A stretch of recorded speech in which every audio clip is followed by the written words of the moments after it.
Oke, presentasi langsung saya mulai ya.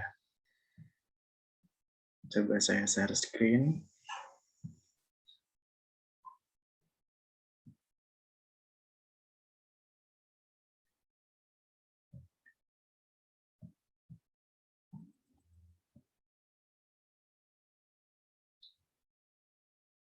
Baik, bismillahirrahmanirrahim. Assalamualaikum warahmatullahi wabarakatuh. Selamat sore teman-teman semuanya.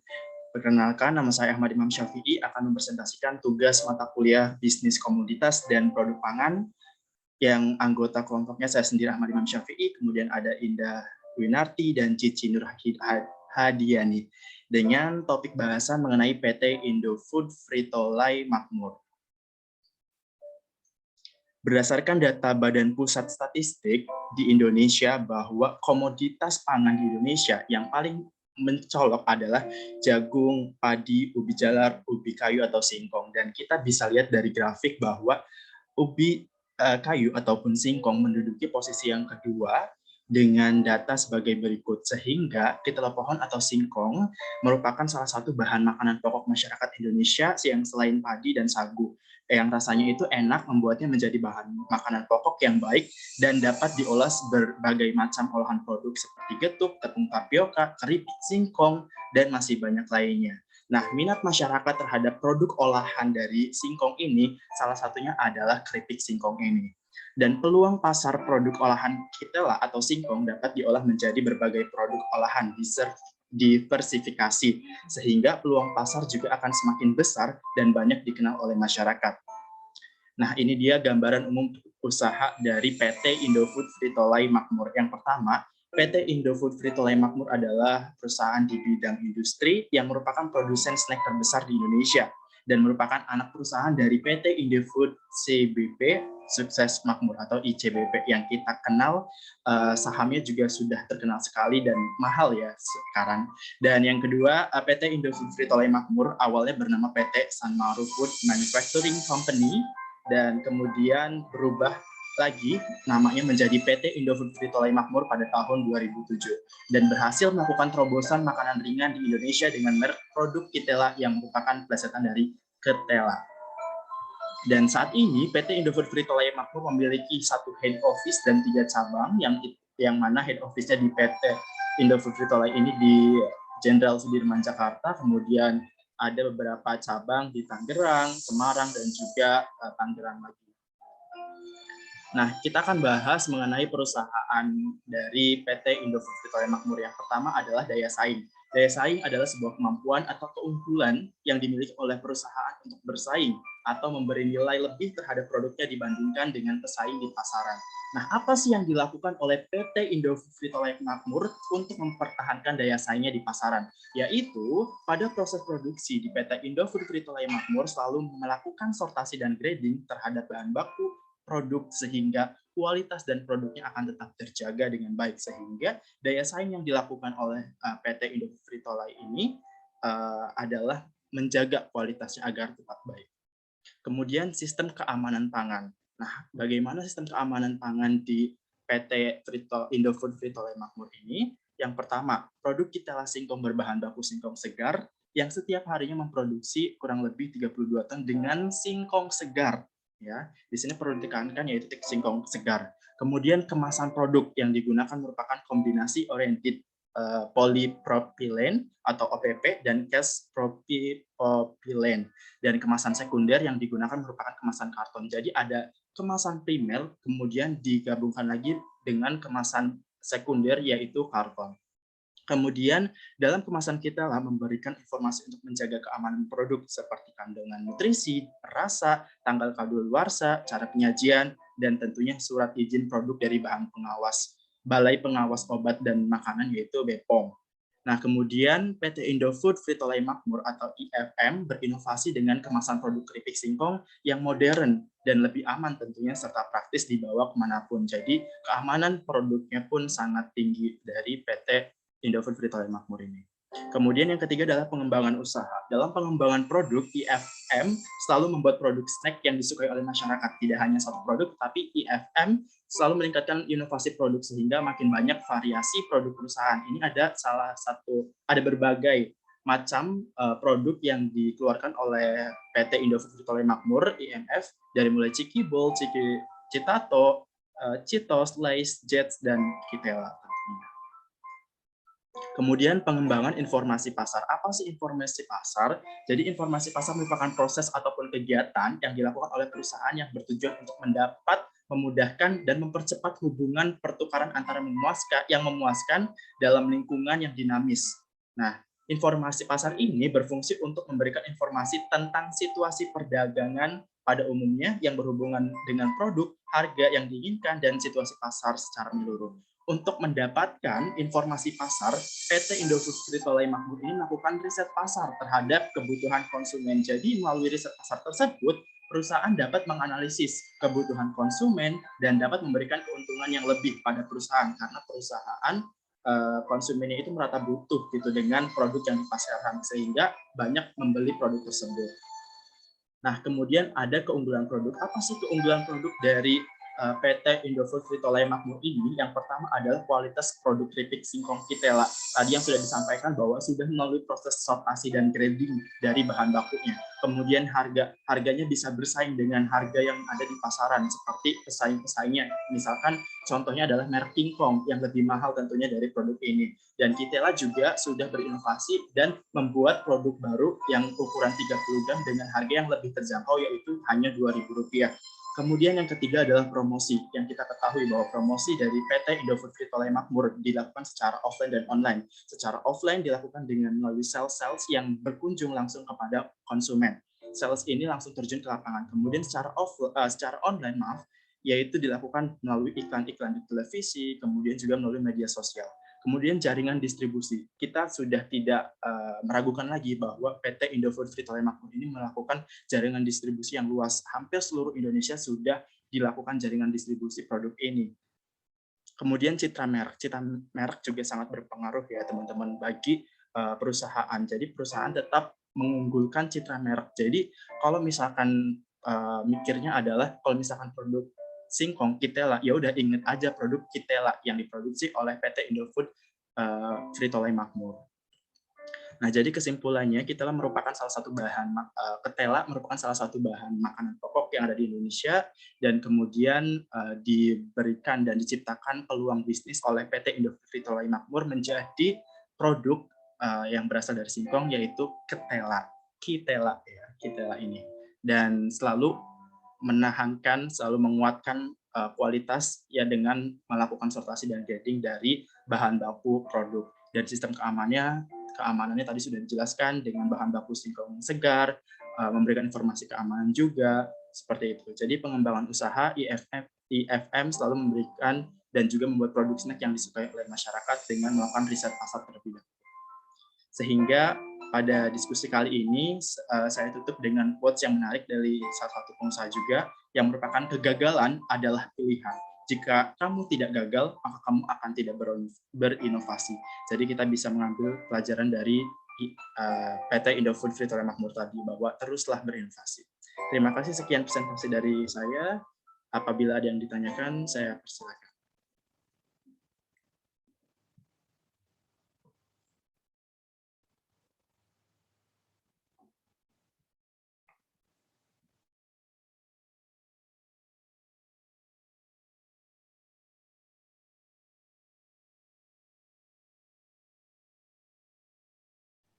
Saya mau izin bertanya, Mas. Baik, silakan. Ya, sebelumnya perkenalkan, nama saya Nanda Ayu Artiani dengan NIM 2015 1060 1062. Kan tadi dari presentasi Mas Imam itu keseluruhan, hampir secara keseluruhan itu disebutkan mengenai keunggulan-keunggulan dari produk, terutama produk yang Kitela, keripik singkong Kitela ya Mas. Nah, menurut Mas Imam sendiri, apakah tidak ada suatu kekurangan dari produk Kitela ini yang membuat produk Kitela ini itu daya saing dari produk Kitela ini itu menurun seperti itu?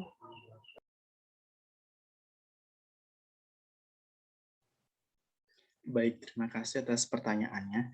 Jadi saya akan memposisikan dalam dua perspektif. Yang pertama adalah perspektif perusahaan dan juga yang kedua adalah perspektif dari diri saya sendiri. Kalau dalam perspektif perusahaan, tentunya perusahaan tidak boleh apa ya, menggambarkan suatu produk yang dihasilkan dengan produk atau citra yang negatif, sehingga kalau dalam perspektif perusahaan itu produk kita sudah sangat sempurna dan tidak ada kekurangan-kekurangan. Tapi yang Anda tanyakan mungkin perspektif saya ya. Jadi kalau perspektif saya mungkin kekurangan dari produk tersebut mungkin ada di apa ya, keberagaman dari produk. Di sini saya melihat bahwa produk yang diciptakan dari IFM itu sangat banyak, jadi sehingga masyarakat itu apa ya, bingung gitu loh, bingung. Kemudian yang kedua adalah apa ya, di singkong itu kan sudah banyak sekali ya, sudah banyak sekali produk-produknya, produk saingannya. Mungkin dari sini kekurangannya adalah kurang berinovasi lagi terhadap rasanya. Jadi yang saya ketahui itu baru rasa balado gitu, balado dan rasa-rasa yang istilahnya sering kita jumpai, tapi mungkin seharusnya lebih banyak lagi inovasi-inovasi yang harus dilakukan terhadap mungkin rasanya ataupun inovasi-inovasi yang lain gitu sih. Mungkin dari perspektif itu ada dari perspektif perusahaan dan perspektif saya sendiri itu kekurangannya itu. Terima kasih. Mungkin ada tambahan. Dari saya cukup, Mas. Terima kasih. Baik, terima kasih. Saya serahkan kepada presentator selanjutnya. Silakan Mbak Uswatun Hasanah.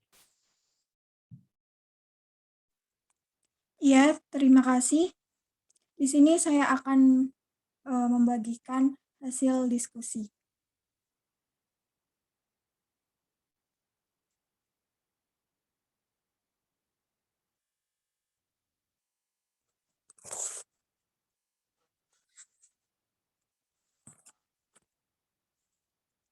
Apakah sudah terlihat ya? Masih loading, Wah.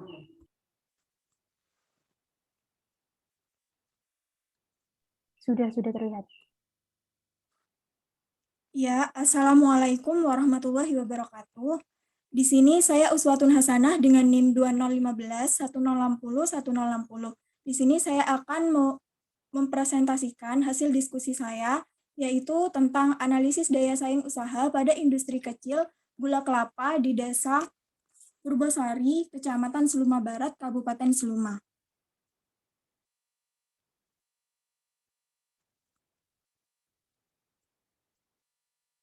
Ya.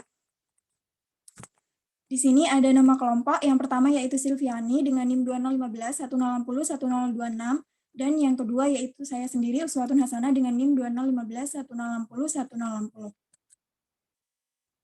Pendahuluan. Kelapa merupakan salah satu komoditas pertanian untuk pengembangan agroindustri, yaitu salah satunya digunakan industri pengolahan gula kelapa. Industri ini memiliki peluang besar untuk dikembangkan sebagai alternatif sumber gula alami non-tebu. Gula kelapa ini terbuat dari hasil pengolahan nira. Nah, di sini ada rumusan masalah mengenai industri kecil gula kelapa di Purbasari, Kecamatan Seluma Barat, Kabupaten Seluma. Yang pertama yaitu pengembangan usaha, yang kedua daya saing usaha, yang ketiga keunggulan produk, yang keempat pengembangan informasi dan pasar, yang kelima manajemen mutu dan keamanan produk, yang keenam kesimpulan dan saran. Nah, yang pertama di sini ada gambar berupa gula kelapa. Nah, pengembangan usahanya di sini ada studi kasus industri yang dibahas, yaitu industri kecil gula kelapa di Desa Purbasari, Kecamatan Seluma Barat, Kabupaten Seluma. Nah, desa ini satu-satunya itu penghasil gula kelapa dalam skala industri rumah tangga. Penentuan penelitiannya itu mensensus responden sebanyak 80 industri rumah tangga dengan ketuanya Bapak Priyo pada tanggal 7 Maret 2013. Daya saing usaha. Nah, di daya saing ini kan merupakan kemampuan usaha untuk berdaya saing agar dapat menghasilkan laba yang tinggi. Nah, mengukur tingkat daya saing usaha tersebut dapat melalui dua pendekatan, yaitu kompetitif atau berupa harga rata-rata yang diterima oleh pekerja gula kelapa itu dari tengkulak, dan komparatif yaitu harga bayangan atau pasar. Nah, di sini ada perbandingan yaitu dari harga kompetitif dan komparatif. Nah, untuk kompetitif sendiri itu bedanya di harganya, yaitu kompetitif itu 7.505, nah komparatif itu 19.600. Nah, di sini bedanya itu di keuntungan juga. Keunggulan komparatif ini lebih tinggi daripada kompetitif karena di harga bayangan di pasar itu lebih tinggi daripada pengambilan harga di tengkulak begitu. Nah, ini dengan indikator bahwa UCD atau daya saing bila kurang dari 1 itu maka diinterpretasikan bahwa perusahaan memiliki daya saing yang tinggi. Sedangkan untuk daya saing lebih dari 1 yaitu mewakili daya saing yang rendah. Nah, di sini lebih tinggi daya saing yang komparatif karena itu kan daya saingnya 0,42. Nah, menjauh dari 1 itu bahwa perusahaan memiliki daya saing yang tinggi. Sedangkan untuk kompetitifnya itu 0,65, lebih dekat dari 1. Nah, di sini lebih rendah dari daya saing komparatif begitu. Nah, ini keunggulan produk. Nah, di sini ada nilai rata-rata rasio unit biaya pada daya saing kompetitif yang diukur dengan indikator harga domestik selama 1 bulan terakhir lebih kecil dari 1, yaitu 0,65. Nah, tingkat keunggulan komparatif industri kecil gula apa yang diukur berdasarkan indikator harga pasar memberikan nilai kurang dari 1, yakni 0,42. Jadi, biaya yang dikeluarkan itu lebih kecil dengan keunggulan komparatif dengan melalui harga pasar begitu, yaitu 42% biayanya. Untuk yang produk lebih berdaya saing tinggi jika langsung dijual di pasar, karena harga di pasar itu lebih tinggi, sehingga penerimaan itu bisa lebih tinggi begitu. Hasil analisis unit biaya tersebut mencerminkan bahwa secara finansial, usaha pemasaran gula kelapa di Desa Purbasari memiliki daya saing kompetitif dan komparatif yang relatif tinggi, yaitu kurang dari 1. Kemudian pengembangan informasi dan pasar. Nah, di sini ada pemasaran dari gula kelapa di Desa Purbasari, Kecamatan Seluma Barat, Kabupaten Seluma, yaitu dengan cara melalui produsen gula kelapa. Nah, produsen ini menjual kepada tengkulak dan tengkulak itu menjual lagi kepada pasar begitu. Nah, produsen untuk memperoleh informasinya itu, produsen memperoleh informasi perubahan harga gula kelapa melalui pasar dengan melihat kondisi pasar terhadap perubahan harga gula kelapa. Kemudian manajemen mutu dan keamanan produk. Manajemen mutu di sini karena industri gula kelapa di Purbasari, di Desa Purbasari ini masih belum ada karena industrinya itu masih dalam skala kecil sehingga belum menyediakan sertifikasi mengenai manajemen mutu produk gula kelapa. Akan tetapi dari jurnal yang saya baca itu telah menggunakan bahan yang layak untuk digunakan sehingga dapat menghasilkan mutu yang baik begitu. Dan untuk keamanan produknya itu, produk gula kelapa di Desa Purbasari, Kecamatan Seluma Barat itu telah memperhatikan tingkat kebersihan pada saat produksi dan dalam pemasarannya itu sangat memperhatikan kebersihan begitu. Sehingga produk gula kelapa ini dijamin produknya itu cukup higienis dan aman untuk dikonsumsi oleh konsumen gitu. Nah, di sini ada kesimpulan. Kesimpulannya, industri kecil gula kelapa di Desa Purbasari, Kecamatan Seluma Barat, Kabupaten Seluma ini masih tergolong industri yang kecil. Nah, mengukur tingkat daya saing usaha tersebut dapat melalui 2 pendekatan, yaitu pendekatan kompetitif dan komparatif. Nah, pemasaran gula kelapa dijual kepada tengkulak. Nah, kemudian tengkulak tersebut menjualnya ke pasar. Usaha pemasaran gula kelapa di Desa Purbasari memiliki daya saing kompetitif dan komparatif yang relatif tinggi. Manajemen mutu pada usaha gula kelapa masih belum ada karena industri masih berskala kecil. Tetapi produk ini pada proses dan pemasarannya itu memperhatikan tingkat kebersihan sehingga aman untuk dikonsumsi begitu. Nah, informasi yang saya dapatkan itu dari jurnal Marta Diningrum, Sukyono dan Sriyoto 2017, analisis daya saing kompetitif dan komparatif pada industri kecil gula kelapa di Desa Purbasari, Kecamatan Seluma Barat, Kabupaten Seluma. Terima kasih. Sekian dari saya. Kurang lebihnya mohon maaf. Wassalamualaikum warahmatullahi wabarakatuh. Mungkin ada yang ditanyakan dari teman-teman. Saya. Oke. Saya. Iya, dipersilahkan. Oke, baik. Terima kasih atas kesempatannya. Perkenalkan, nama saya Ahmad Imam Syafi'i dengan NIM akhir 1113.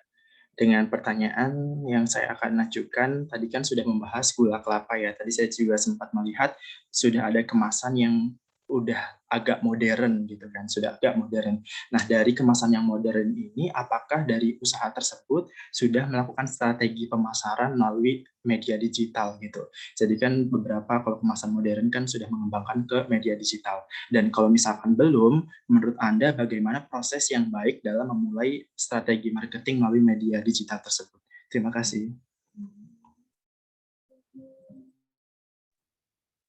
Iya, saya mau menjawab. Untuk pemasarannya itu ke media online itu belum, karena industri kecil ini masih pemasarannya itu masih dekat-dekat dengan rumah gitu. Karena industri ini berskala rumah tangga. Jadi di jurnal yang saya dapatkan itu belum ada pemasaran online begitu. Dan untuk strategi yang menurut saya tepat itu gitu ya pertanyaannya tadi. Ya, betul. Soalnya Jadi, putus-putus. iya betul. Jadi kalau misalkan belum, menurut Anda bagaimana proses yang baik dalam memulai strategi marketing melalui media digital? Oh ya,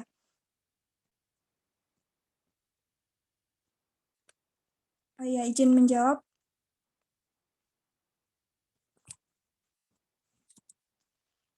Itu menurut saya untuk strategi yang tepat itu dengan dengan memperhatikan bagaimana pemasaran di gula kelapa ini dapat dibutuhkan oleh banyak konsumen, atau di banyak konsumen itu yang misalnya di media sosial ya. Banyak konsumen itu yang yang menggunakan media sosial tersebut, misalnya menggunakan media sosial WhatsApp gitu. Nah, banyak konsumen yang memiliki ketertarikan untuk membeli gula kelapa tersebut. Nah, media saluran pemasarannya itu sebaiknya di menentukan riset begitu. Menentukan riset, kemudian menentukan apa yang konsumen itu kiranya banyak konsumen yang tertarik gitu dengan produk ini begitu. Terima kasih. Baik, terima kasih atas jawabannya.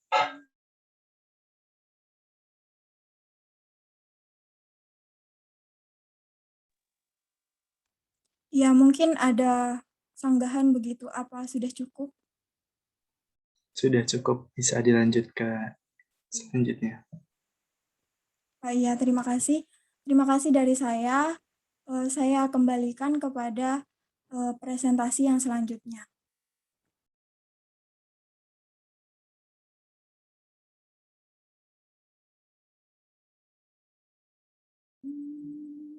Baik, terima kasih kepada Ustaz Hasanah. Selanjutnya silakan kepada Nanda Ayu, dipersilakan untuk presentasi.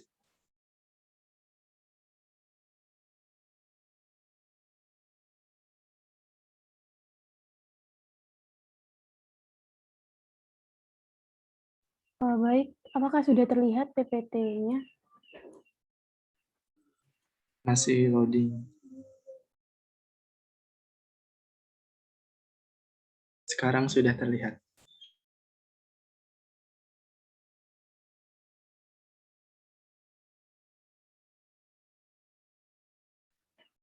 Baik, sebelumnya, Assalamualaikum warahmatullahi wabarakatuh. Perkenalkan, saya Nanda Ayu Artiani dengan NIM 2015 1060 1062 dari kelompok D akan mempresentasikan mengenai usaha rumahan keripik pisang.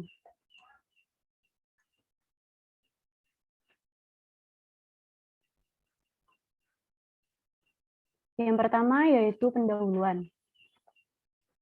UMKM itu merupakan suatu yang sangat populer di kalangan masyarakat, di mana usaha ini itu bisa dimiliki oleh perseorangan maupun juga kelompok usaha.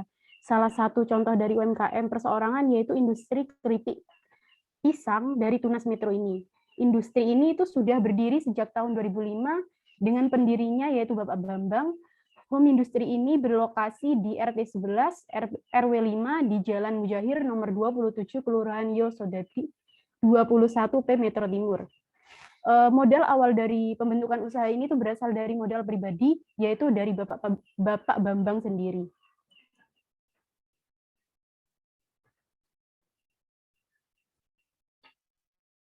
Baik, pembahasan pertama yang akan saya bahas yaitu mengenai analisis SWOT, yaitu yang pertama ada kekuatan, di mana kekuatan dari industri UMKM ini yaitu harga yang cukup murah, yaitu hanya sekitar 10.000 per bungkusnya. Kemudian untuk rasanya itu sangat beraneka ragam, yaitu ada 14 macam rasa. Pembentuk dari keripik ini juga sangat menarik, yaitu memiliki potongan yang bergerigi. Jadi itu sangat berbeda dengan keripik-keripik pisang lainnya.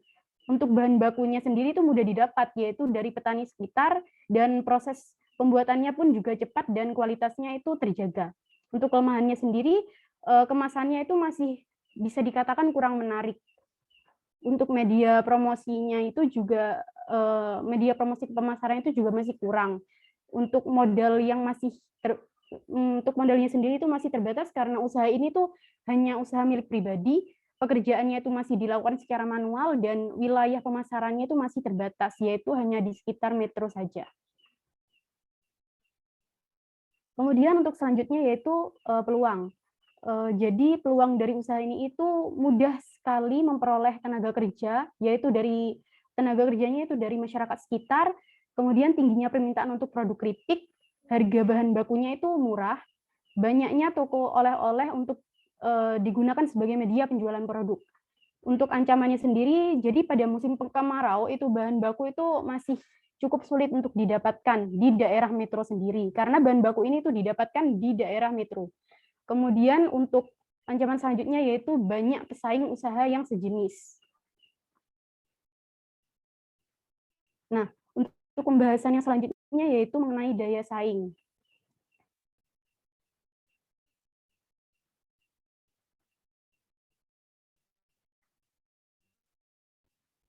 Nah, sebenarnya produk ini tuh sudah memiliki daya saing karena memiliki keunggulan-keunggulan, yaitu diantaranya memiliki 14 macam rasa, kemudian bentuk dari produknya itu sangat unik karena dipotong bergerigi seperti itu.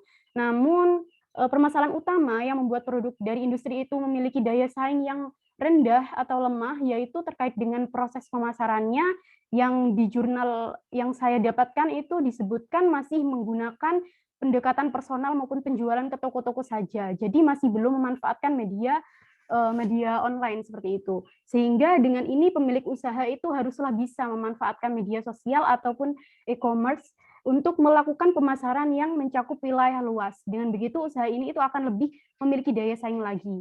Namun dari referensi yang saya baca lagi, jadi usaha ini tuh sekarang sudah cukup berkembang karena pihak pemilik itu juga sudah menggunakan media sosial seperti itu. Karena saya lihat sudah ada di Shopee, Tokopedia, seperti itu. Selanjutnya untuk yang kedua yaitu mengenai sistem keamanan produk atau jaminan mutu. Untuk produk keripik pisang tunas itu meskipun hanya berskala UMKM, namun keripik pisang ini tuh sudah bersertifikasi halal, serta juga sudah terdaftar di Dinas Kesehatan Pangan dan Perindustrian. Nah, hal ini itu berarti produk ini tuh sudah memiliki jaminan mutu dan juga bisa dibilang sangat aman untuk dikonsumsi.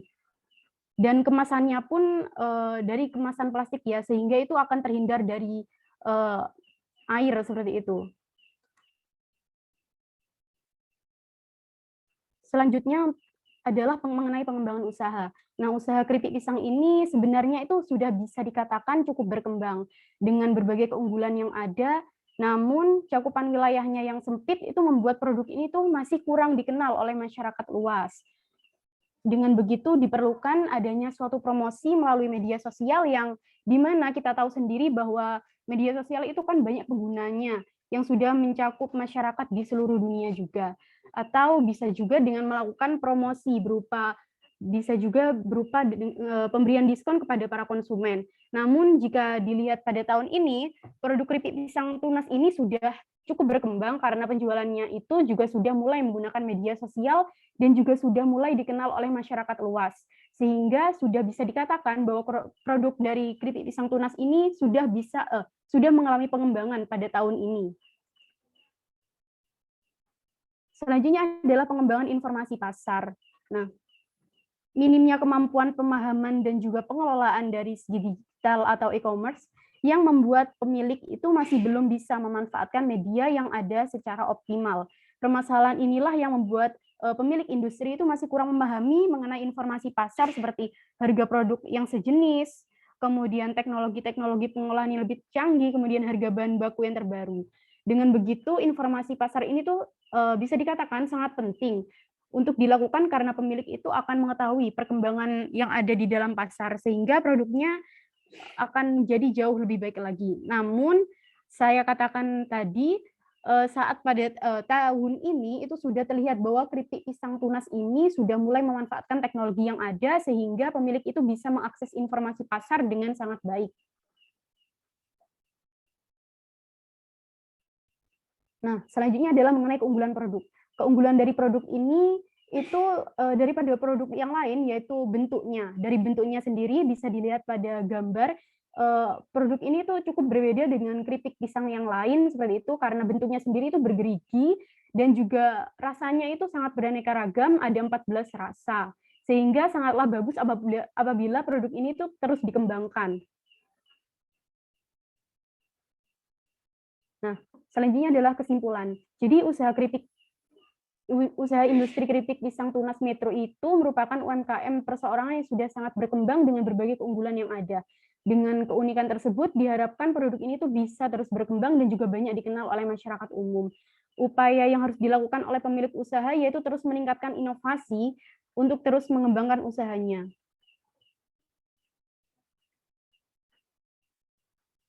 Nah, ini adalah sumber referensi yang kelompok saya ambil.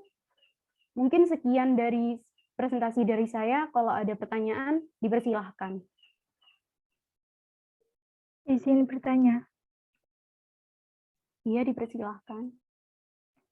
Tadi kan disebutkan bahwa dalam produksi keripik pisang ini, teknologi yang digunakan itu masih kurang. Kemudian dari segi model juga belum optimal. Kemudian bagaimana cara mengembangkan teknologi yang digunakan agar bisa mempercepat proses produksi agar lebih efisien lagi, sementara model itu masih kurang optimal. Terima kasih. Iya, terima kasih atas pertanyaannya. Mungkin saya akan langsung menjawab ya. Jadi menurut saya bagaimana cara agar usaha ini tuh menggunakan teknologi-teknologi modern seperti itu ya. Jadi usaha ini kan menurut saya ya sekarang itu sudah cukup berkembang karena sudah bisa menggunakan media sosial seperti itu. Jadi otomatis permintaan dari akan produk ini itu sudah naik seperti itu dari sebelum-sebelumnya. Jadi otomatis keuntungan yang diperoleh dari dari pemilik usaha ini itu juga sudah cukup naik seperti itu. Jadi dengan adanya keuntungan-keuntungan yang lebih besar daripada sebelumnya, mungkin pemilik itu sudah bisa membeli peralatan-peralatan yang canggih yang di mana peralatan ini itu bisa membantu proses produksinya seperti itu. Mungkin itu jawaban dari saya. Bagaimana untuk penanya? Ya, sudah cukup. Terima kasih. Iya, sama-sama. Mungkin akan dilanjutkan oleh presentator selanjutnya, yaitu Afifatus. Dipersilahkan.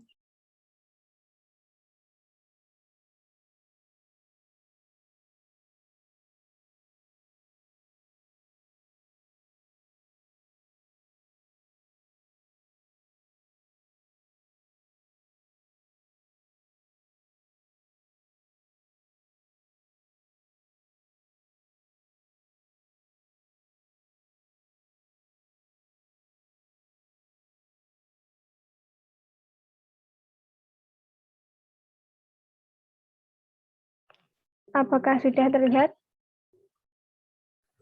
Sudah terlihat.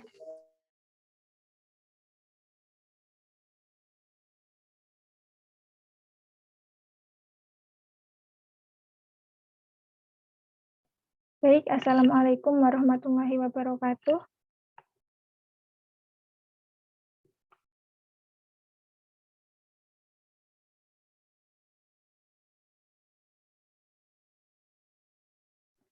Assalamualaikum warahmatullahi wabarakatuh.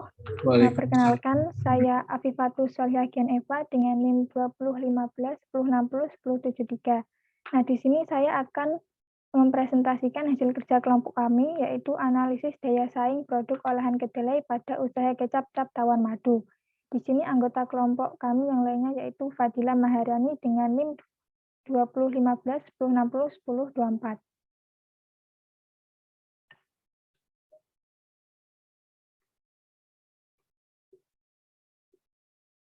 Nah, seperti yang kita tahu, kedelai merupakan salah satu hasil pertanian berupa tanaman pangan yang memiliki kandungan protein nabati tinggi, serta bahan pangan penting bagi masyarakat setelah padi dan jagung. Kedelai di Indonesia ini lebih banyak digunakan sebagai bahan baku agroindustri yang diolah menjadi produk tempe, tahu, susu kedelai, dan kecap. Salah satu usaha yang mengolah kedelai untuk dijadikan kecap adalah pada perusahaan kecap cap tawar madu. Nah, di sini yang aku bahas adalah gambaran usaha, daya saing produk, sistem keamanan produk, pengembangan usaha, pengembangan informasi dan pasar, dan keunggulan produk. Untuk gambaran usahanya, perusahaan kecap cap tawar madu mulai didirikan pada 900 dengan nomor 1 Bojonegoro. Perusahaan kecap cap tawar madu di Bojonegoro ini merupakan suatu perusahaan kecil yang sering kita sebut sebagai home industry karena banyaknya jumlah tenaga kerjanya yaitu 20 karyawan. Dan dalam 1 bulan, perusahaan ini mampu memproduksi kecap sekitar 66 peti, di mana setiap petinya ini berisi 24 botol kecap.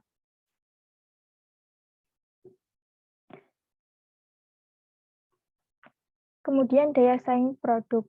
Kecap tawar madu ini memiliki target pasar yaitu konsumen kelas menengah ke bawah karena harga dari produk ini yang relatif terjangkau, yang diminati banyak masyarakat dan dikonsumsi oleh masyarakat Bojonegoro seperti Kaltidu, Kapas, Ngasem, dan Dander. Persaingan produk kecap tawar madu yang ketat ini terbukti dari produknya yang masih terjual di daerah Bojonegoro saja.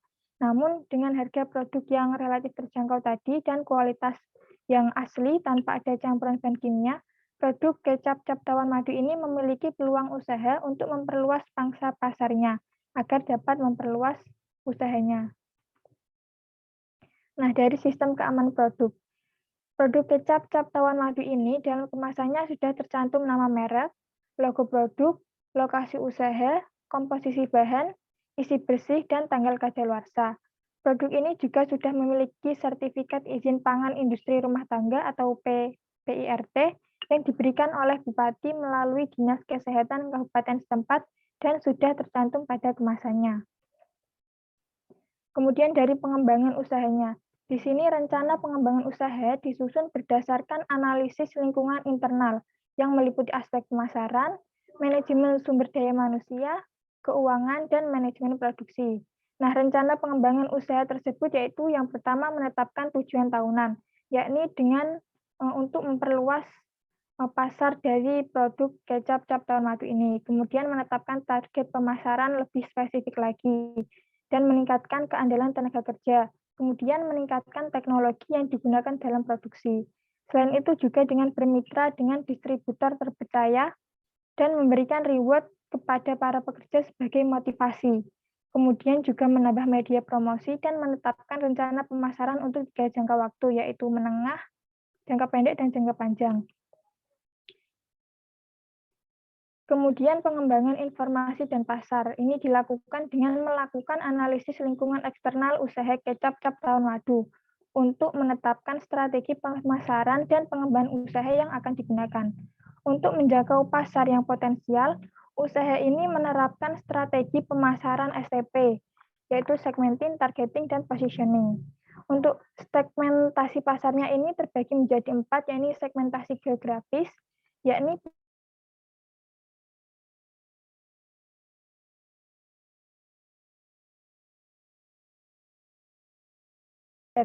kemudian segmentasi demografis itu yaitu yang dituju adalah ibu rumah tangga, pemilik toko, depot atau warung, dan masyarakat yang berprofesi sebagai pegawai negeri. Kemudian segmentasi perilaku di sini adalah para pelanggan dan orang yang ingin mendapatkan kualitas kecap yang baik tetapi dengan harga yang terjangkau. Kemudian segmentasi psikografis, ya ini dari pemilik rumah makan dan orang dengan gaya hidup yang sederhana. Kemudian target pasarnya di sini adalah pengusaha atau masyarakat dengan ekonomi menengah ke bawah. Dan positioningnya sendiri yakni dari kualitas kecap tawon madu itu yang baik dan harga yang terjangkau. Kemudian untuk keunggulan dari kecap cap tawon madu, yaitu yang pertama rasanya ini manis dengan tingkat kekentalan, kepekatan warna, dan aroma yang selalu dijaga. Kemudian bahan bakunya terjamin kualitas dan kesegarannya. Selain itu, kegiatan produksi ini selalu dikontrol, dan kecap ini dapat dikonsumsi oleh segala usia. Kemudian yang paling penting di sini adalah harganya yang terjangkau. Nah, kesimpulannya di sini, kecap cap tawon madu memiliki daya saing yang masih rendah secara umum, tetapi cukup kuat jika dibandingkan dengan pesaing yang masih dalam satu kabupaten.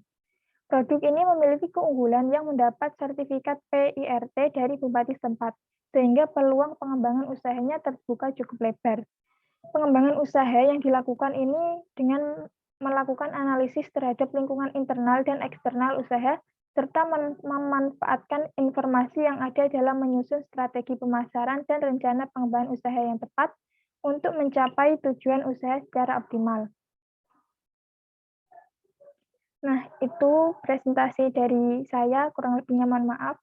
Jika ada yang ingin ditanyakan, saya persilahkan. Izin bertanya.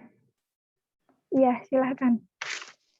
Kan tadi disebutkan dalam rencana pengembangan usaha, disebutkan penetapan pengembangan usaha untuk 3 jangka waktu itu bagaimana maksudnya? Ya, izin menjawab ya.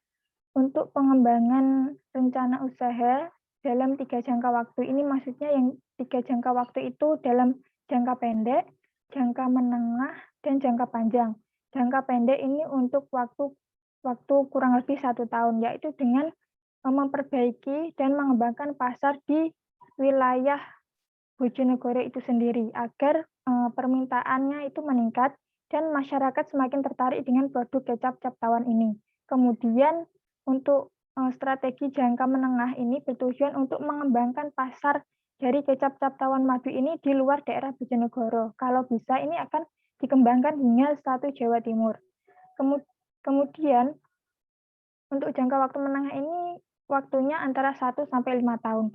Kemudian kalau jangka panjang ini untuk jangka waktu lebih dari 5 tahun, yaitu diusahakan pengembangan kecap cap tawon madu ini bisa mengakses pasar nasional, yaitu satu Indonesia, agar produk ini bisa dikenal masyarakat luas dan bisa menjamin keberlangsungan usahanya. Mungkin ada yang ingin tanggapi? Tidak, makasih. Ya, terima kasih. Sekian dari saya langsung ke presentasi selanjutnya.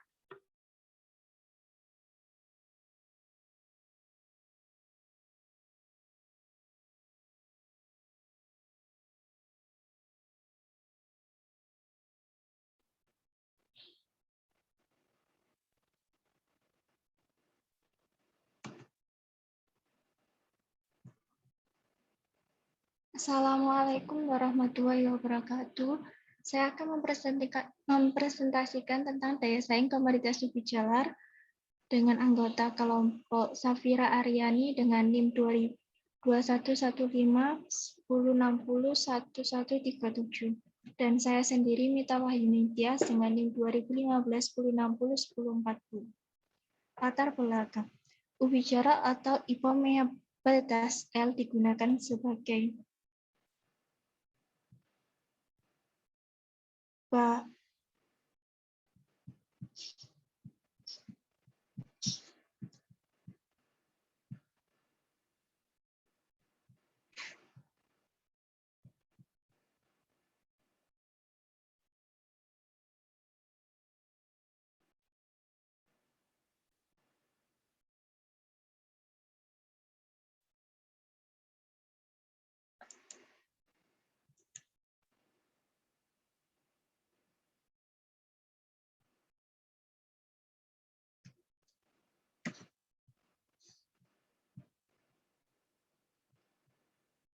Mohon maaf ada kendala.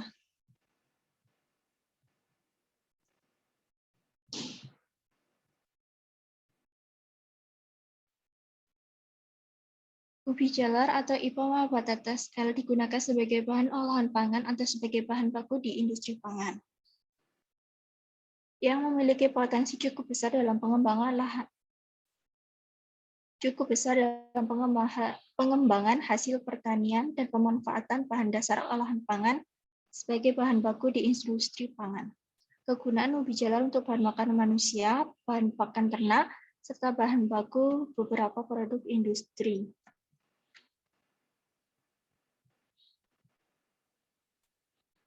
Klasifikasi ubi jalar memiliki banyak varietas dari ubi ungu, ubi putih, dan ubi kuning. Hal ini dikarenakan adanya perbedaan pigmen antosianin atau warna merah ungu yang terdapat dalam ubi jalar. Produk yang dapat dihasilkan produk yang dihasilkan dari ubi jalar adalah tepung ubi jalar yang dimanfaatkan sebagai pengganti atau bahan campuran pada tepung terigu.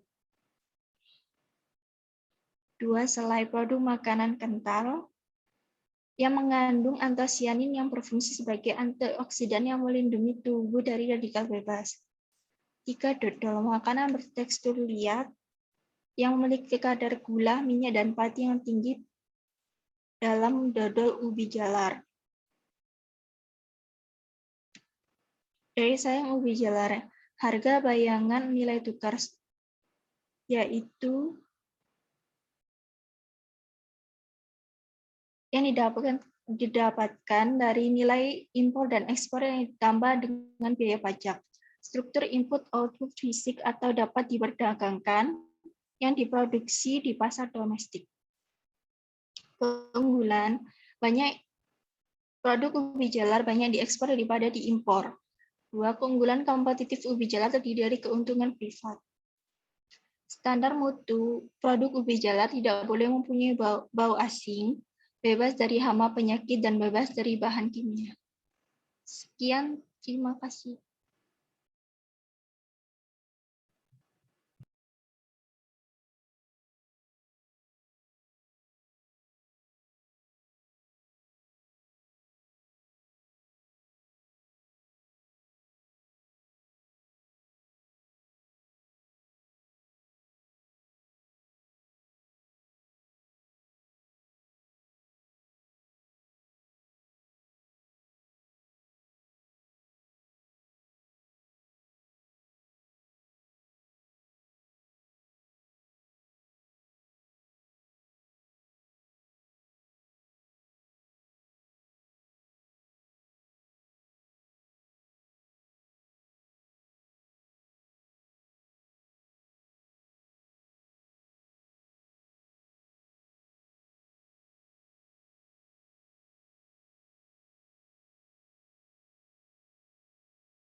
Apabila ada yang ditanyakan, silakan.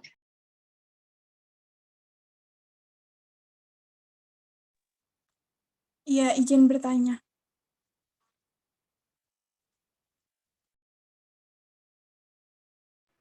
Silakan. Ya, untuk itu kan ada klasifikasi tadi ya. Nah, ubi jalar ini kan banyak di ekspor tadi. Nah, ubi jalar yang banyak diekspor itu ubi jalar yang memiliki varietas. Itu kan banyak ya varietasnya tadi. Ada dari ubi jalar ungu, putih, kuning. Nah, itu varietas ekspornya yang lebih banyak itu yang bagus gitu. Itu ubi jalar yang varietas yang apa? Terima kasih.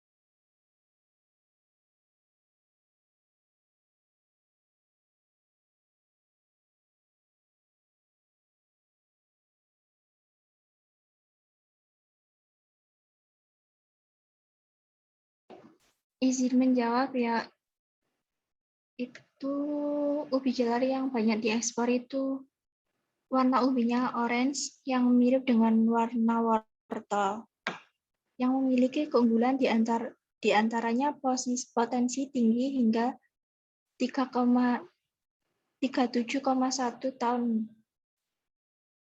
per ha.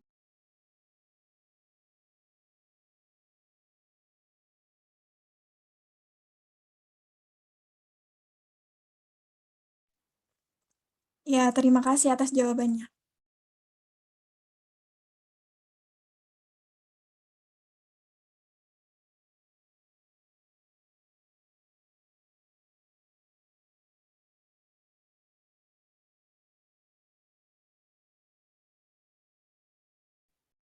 Baik, apakah sudah selesai sesi tanya jawab dari Mbak Mita dan Mbak Uswatun?